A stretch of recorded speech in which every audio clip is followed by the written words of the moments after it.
안녕하세요, 하루코인입니다. 이번 영상은 스타크넷 영상입니다. 저번 영상에서 스타크넷에서 토큰이 런칭되면 스타크 토큰을 에어드랍 받을 수 있을까에 대해 공짜 토큰인 테스트넷에서 작업을 진행하는 부분에 대해 영상을 제작했습니다. 테스트넷 작업은 시간 소모는 크게 들겠지만 돈이 들어가지 않는 작업이기 때문에 꼭 해두시기를 추천드리고 관련 영상은 링크를 달아두겠습니다. 이어서 이번 영상에서는 유료 버전으로 직접 이더리움을 사용해야 합니다. 최근 에어드랍을 받는 에어드랍 메타에서 앱토스, 옵티미즘, 블러, 아비트럼, 스페이스 아이디까지 전부 일정 수준의 가스비 또는 수수료가 들어가면서 프로젝트에 참여했었고, 이에 비례해서 코인이 런칭되면서 에어드랍을 해준 만큼 테스트넷 작업보다 메인넷 작업이 에어드랍에는 좀 더 유리하다고 생각하고 있습니다. 그럼 이에 관해서 메인넷 작업을 직접 진행하면서 영상을 제작해 보겠습니다. 스타크넷에 대해서 가장 간단하게 설명부터 한번 하고 진행해보자면, 스타크넷은 레이어 2입니다. 이더리움 레이어 1보다 가볍고 더 저렴하다고 합니다. 테스트넷 영상에서 말한 것처럼 스타크넷은 개인 지갑으로 메타마스크가 아닌 스타크넷 전용 개인 지갑을 사용합니다. 저는 가장 많이 사용하는 어젠트 X 지갑을 사용하겠습니다. 에어드랍을 받기 위해서 가장 먼저 해야 할 작업은 트랜잭션을 남기는 작업입니다. 레이어 1인 이더리움 체인에서 레이어 2인 스타크넷으로 이더리움을 전송하는 작업이 선행되어야 합니다. 그 후에 스타크넷에서 전송한 이더리움을 통해 여러가지 디앱 작업들을 할 수 있습니다. 스타크넷 브릿지로는 여러가지의 브릿지가 있지만 저는 무조건 공식 브릿지인 스타크 게이트를 꼭 사용하여야 한다고 생각합니다. 스타크넷에서 에어드랍에 대한 기준을 정할 때 수십 수백 개의 디앱 중에서 이거 사용하고 저거 사용하고 이렇게 진행하기보다는 본인들의 공식적인 브릿지인 스타게이트에 가중치를 줄 가능성이 매우 높습니다. 만약 스타크 코인이 런칭이 되고 에어드랍이 진행된다면 스타크 게이트 사용자들이 에어드랍 대상자에 포함될 확률이 가장 높습니다. 사실 스타크넷 이용은 여기서 거의 끝났습니다.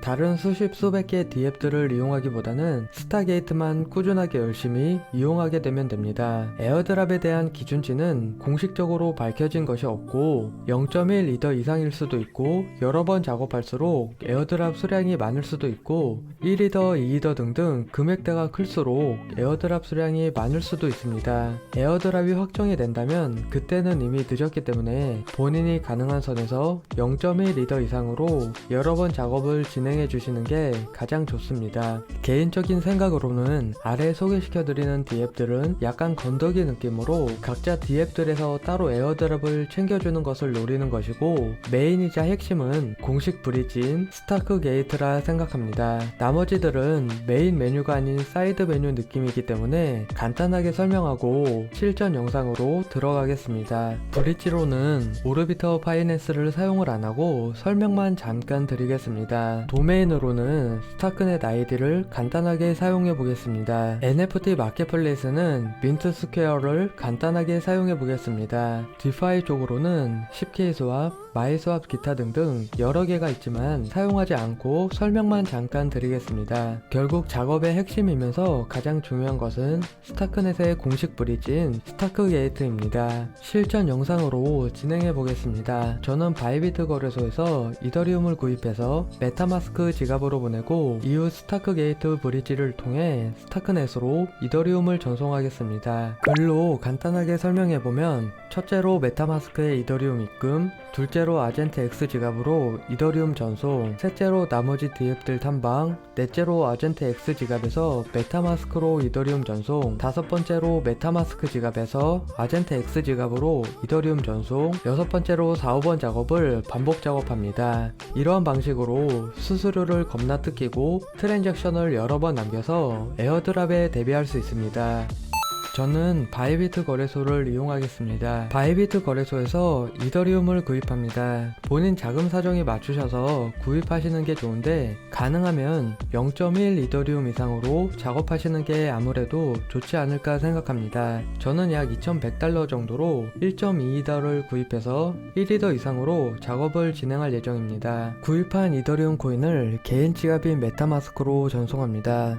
체인은 스타게이트 메인넷에서 지원하고 있는 체인으로는 이더리움 체인이 있고, 나머지 폴리곤, 아비트럼, 옵티미즘 등등은 오르비터 파이낸스에서 보내실 수 있습니다. 저는 오르비터 파이낸스의 트랙도 중요하지만 메인 브릿지인 스타게이트를 이용할 것이기 때문에 이더리움 체인을 사용할 예정입니다. 주소에 본인의 메타마스크 지갑 주소를 적어두시고, 체인은 ERC20 이더리움 체인을 선택해서 이더리움을 전송합니다. 잠시 기다리시면 메타마스크 지갑으로 이더리움이 도착합니다. 이제 스타크넷으로 이더리움을 전송해야 합니다. 하단에 저번 테스트넷 영상과 같이 스타크넷 공식 사이트를 달아둘 텐데, 당연히 이 공식 사이트만을 이용할 예정입니다. 브릿지에 개인 지갑을 연결하기 전에 메타마스크의 체인이 이더리움인지와 스타크넷에서 사용할 아젠트 X 지갑이 메인넷인지를 꼭 확인해야 합니다. 우측 상단의 브릿지를 클릭해서 공식 브릿지인 스타크 게이트에 접속합니다. 메인넷인지를 확인하고 메타마스크 지갑과 어젠트 X 지갑을 연결합니다. 이더리움을 어젠트 X 지갑으로 전송합니다. 전송 시 가스비가 소모되기 때문에 여기서부터 전략을 잘 설정하셔야 합니다. 에어드랍 기준이 이더리움 수량인지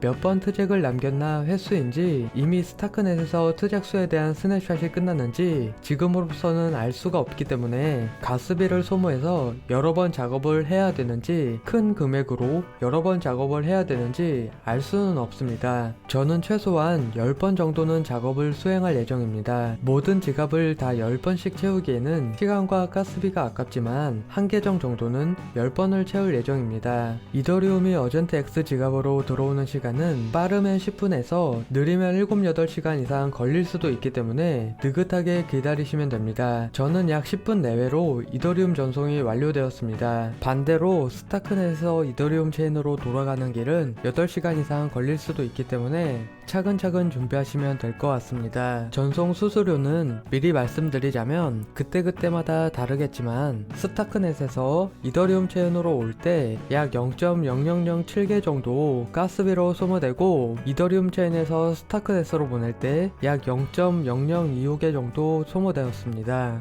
합쳐서 약 0.0035개의 이더리움이 가스비로 사용되니 하나로는 8,000원 정도 됩니다. 여러 번 작업하실 분들은 참조해 주시면 좋겠습니다. 그럼 스타크넷 생태계에서 활용할 만한 사이드 메뉴들을 한번 짚고 넘어가겠습니다. 저는 브릿지로 오르비터 파이낸스를 이번 영상에서 철저하게 배제하였습니다. 오르비터 파이낸스를 사용하지 않은 이유는 단순하게 가스비가 비싸기 때문입니다. 오르비터 파이낸스는 아젠트 X, 레이어스와 지그재그, 민트 스퀘어 등과 같이 GK 싱크에서도 프로젝트를 함께 참여하고 있기 때문에 꼭 알아두시면 좋을 프로젝트입니다. 여기에 더해서 오르비터 파이낸스는 토큰 런칭 시 에어드랍에 대해 언지를 한 적이 있고, 길드에서 트랜잭션당 파일럿, 엘리터 파일럿 등등 등급을 나누고 있습니다. 그러나 오르비터를 사용해서 이더리움 체인에서 스타크넷으로 브릿지 작업을 하기엔 수수료가 너무 비싸서 100번, 500번 이러한 작업을 행하기에는 너무 큰 부담입니다. 오르비트 파이낸스는 단순하게 스타크넷에서만 브릿지를 제공하는 게 아니기 때문에 다른 부분들로 트랜잭션을 남길 수 있습니다.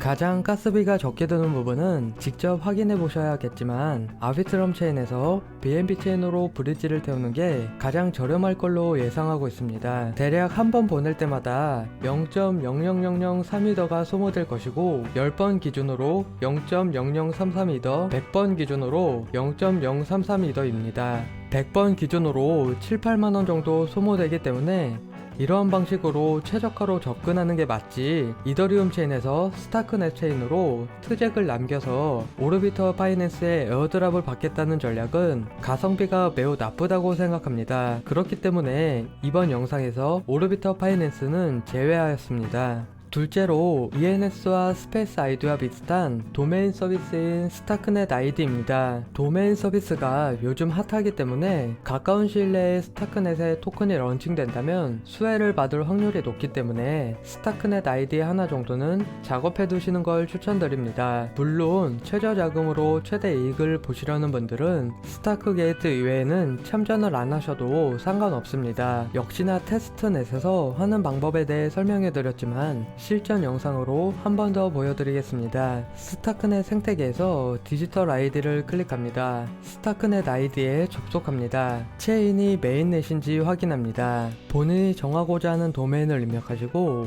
도메인을 등록하면 됩니다. 보통 1년에 0.009이더, 5년에 0.045이더로 1년에 2만원, 5년에 10만원인데 편하신 거 하시면 됩니다. 저는 가장 저렴한 1년으로 하나 등록하겠습니다. 셋째로 NFT 마켓플레이스인 민트스퀘어입니다. 최근 NFT 시장이 많이 죽었다고는 하지만 그래도 볼륨량은 상당하기 때문에 이 중에 괜찮은 NFT를 구입해 보셔도 좋을 것 같습니다. 테스트넷에서 했던 것처럼 NFT를 직접 만들어보는 민트를 해오실 수 있습니다. 민트 스퀘어뿐만 아니라 NFT 마켓은 여러 개가 있고 NFT 컬렉션도 다양하게 있습니다. 이 중에서는 차후에 100배, 1000배 상승하는 블루칩 NFT가 나오긴 할 텐데 저는 NFT 쪽에 대해서는 잘 알지 못하기 때문에 민트를 한 번 정도 진행해 보실 수 있고 NFT를 구입해 볼 수도 있습니다. 저는 한 개 이상의 구입은 잘 안 할 것 같습니다. 마지막으로 디파이 쪽으로는 10K 스왑, 마이 스왑 정도에서 작업을 진행해 볼 수 있습니다. 사람마다 편차가 있기 때문에 노스트라를 좋아하는 분도 있을 수 있고 제디 스왑을 좋아하는 분들도 있을 수 있습니다. 다들 비슷비슷하게 LP4를 구성하고 유동성을 제공하는 부분인데 소액으로 접근을 해보셔도 좋고 LP4 구성과 덱스 거래소 이용을 꽤 하신 분들이 작업하는 게 조금은 더 유리할 걸로 예상합니다. 결국에 가장 중요한 것은 스타크넷의 공식 브릿지인 스타크 게이트를 여러 번 사용할 것인지 금액대를 크게 사용할 것인지 얼마나 많이 사용할 것인지가 판가름 날 것 같고 디포짓은 모르겠지만 위드로우는 8시간 이상 걸릴 수도 있고 해서 내가 원한다고 마냥 수십 수백 번 작업하기는 좀 힘듭니다. 디포짓을 여러 번 하고 최종적으로 위드로우 작업을 하는 게 횟수로는 가장 유리한 것 같습니다. 나머지 보여드린 부분들은 깨작깨작 진행하시는 게 가장 좋고 너무 어렵다 싶다면 스타크 게이트만 열심히 참여하셔도 스타크넷 에어드랍 작업은 90%는 완료다 라고 개인적으로는 생각하고 있습니다. 물론 차후에 트위터나 디스코드 등 스타크넷에서 어떠한 정보가 나온다면 위 생각은 바로 변할 수 있겠지만 당장 아비트럼을 살펴보더라도 공식 브릿지의 트랜잭션이 가장 중요하다는 건 바로 증명되었기 때문에 이에 맞춰가는 게 중요합니다. 그럼 영상을 마치겠습니다. 오늘 영상이 유용하였다면 구독과 좋아요 부탁드리고 알림 설정까지 해주시면 좋습니다. 영상을 시청해주셔서 고맙습니다.